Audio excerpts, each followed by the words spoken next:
Hey, how's it going everyone? This is the Anime Man. So someone on Twitter recently left me a little article which touches upon a little current fad right now called Pokemon Go. Mind you, I'm not sure if it's that well known. Maybe some of you haven't heard of it before. While every person and their fucking grandmother is making videos about it over on the YouTubes, maybe Twitch streaming it and getting themselves into some YouTube drama bullshit. And all in all, bringing all people of all ages together in one beautifully crafted augmented reality community, there also seems to be a large group of people who aren't exactly for digital monsters running around havoc all across the entire globe. This mainly deals with old farts who still don't know how to use their fax machines properly, and all government officials who are against anything and everything that wasn't created under the supervised eye of the United fucking Nations. But you know which old fart who does belong to a government is totally cool with all of this? Japan's Deputy Prime Minister, Otakus. Of all people who would be absolutely okay with all of this Pokemon Go fiasco, it just happened to be the guy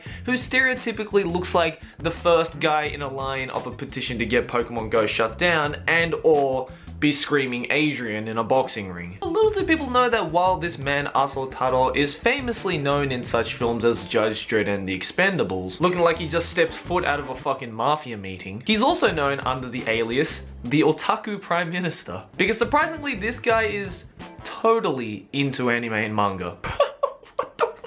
Like seriously, can you imagine this guy waltzing up the street in his fedora and gang of bodyguards with a plastic bag full of the latest volumes of Stariechi? I don't know about you, but in my books, that immediately makes this man fucking awesome. So in the article that someone sent me, which I've also left in the description below, Otakus gave his thoughts on Pokemon Go and the whole fiasco that Pokemon Go has created, which he responded by saying, quote, "Shut-ins and otaku are all out there now playing Pokemon, which is doing what psychiatrists couldn't. Just look at what's happening overseas. Isn't the most noteworthy thing the fact that cartoons are way more effective than psychiatrists?" So let me get this straight. Not only is this man the Deputy Prime Minister of Japan, who looks like Rocky and is totally cool and actually proud of what Pokemon Go has done for the otaku community and his country, but he can also simultaneously subtly roast all psychiatrists of the world to get good. Is it alright if I start like a petition to get Otakus in like a Rocky 6, because I would kickstart the shit out of it for him? In all seriousness though, Otakus does have a point with the quote that he left, and that's not just my otaku mouth sucking his dick. I think the brilliant thing about Pokemon Go is that it really is the first step in a new form of technology, and it really is the first step to AR technology as a whole. The reason why Pokemon Go was so successful in my opinion is because it used a very well-known IP and integrated it into a functioning system. Although I guess you can say that part is highly debatable. That can also really be used more than just a game. In reality, many fans and viewers have not only used Pokemon Go as just a casual game to play outside, but have also used it as a exercise and fitness aid. They've even used it as a social aid and even a medical aid, with many reports of the game, at least in Japan, being the result of many otakus and shut-ins to come outside and actually socialize and interact a lot more. It also just happens to be a great marketing tool for companies like McDonald's Japan and other companies after integrating their stores into Pokestops for the game, which is always a beautiful saving grace. Yeah, sure, there are old farts and government officials and other closed-minded people who are really against this brand new idea, spouting shit like Pokemon Go causes people to crash when they're driving. Pokemon Go encourages people to invade into dangerous and private properties. Pokemon Go is just an overall nuisance to the neighborhood and the public who don't play the game. And if that is your argument against why Pokemon Go should not be a thing, I say you shouldn't blame the game, but rather blame the people who play the game. Like when a computer gets a virus, the problem 99% of the time lies between the keyboard and the chair. If everything that people have said about the negative effects of Pokemon Go is truly the game's fault, then you would see everybody crashing their cars every time they drive and trespassing into every private property and pretty much causing every town to burst into flames as the Poke Apocalypse comes down and Lord Arceus banishes the fucking land. It's kind of the same as a parent blaming McDonald's for making their kid fat. Hey, how about maybe, you know, not taking the kids to McDonald's every second day because you're too fucking lazy to go to the supermarket to buy some fucking broccoli. Old farts and irresponsible parents call it media brainwashing, when what it really is natural selection. We gotta kill off the dumb ones to make the human race smarter, man. Hashtag make humanity great again. And look, I totally understand the mindset of parents who are worried that their Digimon-obsessed child is going to be the next victim of the evil hands of Niantic. To those parents, I just say, just look out for your kid, because you're a parent. You can control your kid. The game can't control your kid. Go responsibly, everybody.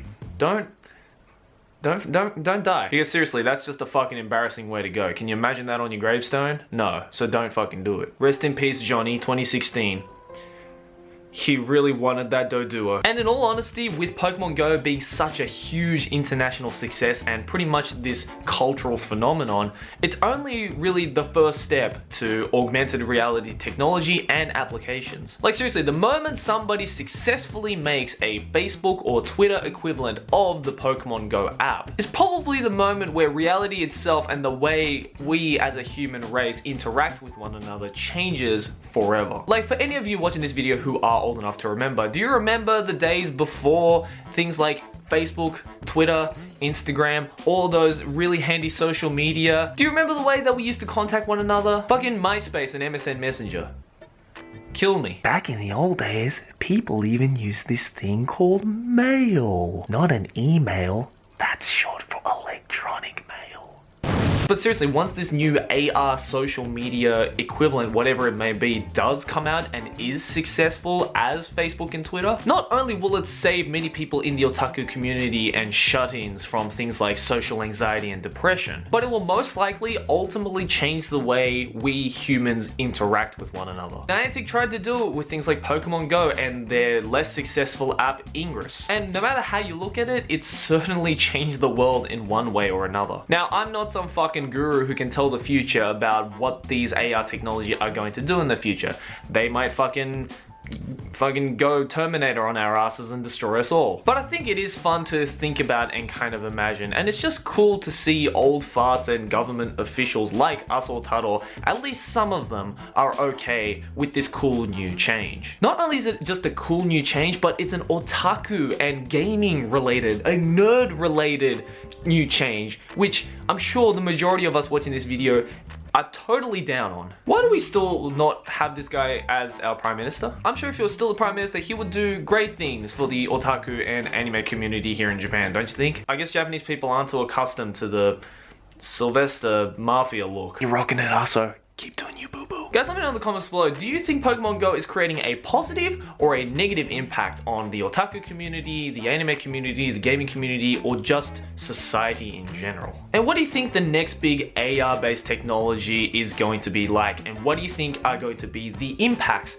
of that technology? I want you guys to let me know all that kind of stuff in the comments below. And again, guys, if you do find any kind of anime, gaming, otaku, nerdy kind of news and articles that you would like me to discuss and talk about on these anime rants, then the best place to do it is over on that Twitter. So make sure to follow me on Twitter, send me those links and articles that you want me to talk about, and if I like it, then I might make it into the next video. Anyways guys, thanks for watching. As always, like, favorite if you enjoy.